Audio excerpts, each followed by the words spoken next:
ಒಂದು ಹಳ್ಳಿಯಲ್ಲಿ ಗುಂಡಣ್ಣ ಎಂಬ ಒಬ್ಬ ಮಹಾ ಸೋಮಾರಿ ಇದ್ದ.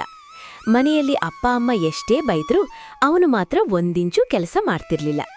ಊರಿನವರು ಅವನನ್ನ ಪ್ರೀತಿಯಿಂದ ಅಥವಾ ತಮಾಷೆಯಿಂದ ದಂಡಪಿಂಡ ಎಂದೇ ಕರೆಯುತ್ತಿದ್ರು.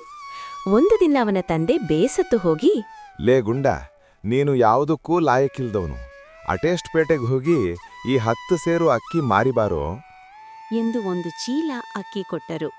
ಗುಂಡಣ್ಣ ಅಕ್ಕಿ ಚೀಲ ಹೊತ್ತು ಪೇಟೆಯ ದಾರಿಯಲ್ಲಿ ನಡೆಯುತ್ತಿದ್ದ. ಸ್ವಲ್ಪ ದೂರ ಹೋಗುವಷ್ಟರಲ್ಲಿ ಅವನಿಗೆ ಸುಸ್ತಾಯಿತು. ಹಬ್ಬಾ, ಈ ಚೀಲ ಇಷ್ಟು ಭಾರ ಇದೆಯಲ್ಲ ಎಂದು ರಸ್ತೆಯ ಬದಿಯ ಮರದ ಕೆಳಗೆ ಕುಳಿತ. ಅದೇ ದಾರಿಯಲ್ಲಿ ಒಬ್ಬ ಜ್ಯೋತಿಷಿ ಹೋಗುತ್ತಿದ್ದರು.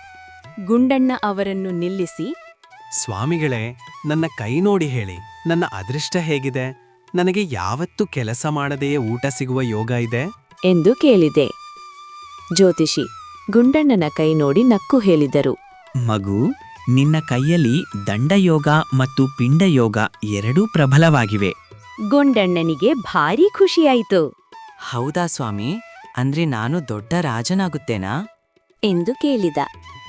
ಜ್ಯೋತಿಷಿ ಮೆಲ್ಲಗೆ ಉತ್ತರಿಸಿದರು, ಅದರರ್ಥ ಅದಲ್ಲ ಅಪ್ಪ. ಮನೆಯಲ್ಲಿ ಅಪ್ಪನ ಕೈಯಲ್ಲಿ ದಂಡ ಪಟ್ಟು ತಿನ್ನುವ ಯೋಗ ಮತ್ತು ಅಮ್ಮ ಹಾಕುವ ಪಿಂಡ ಅನ್ನ ತಿನ್ನುವ ಯೋಗ ನಿನಗೆ ಅಜನ್ಮ ಪರ್ಯಂತ ಇದೆಯಂಟ. ಇದನ್ನು ಕೇಳಿದ ಅಕ್ಕಪಕ್ಕದವರು ಜೋರಾಗಿ ನಕ್ಕರು.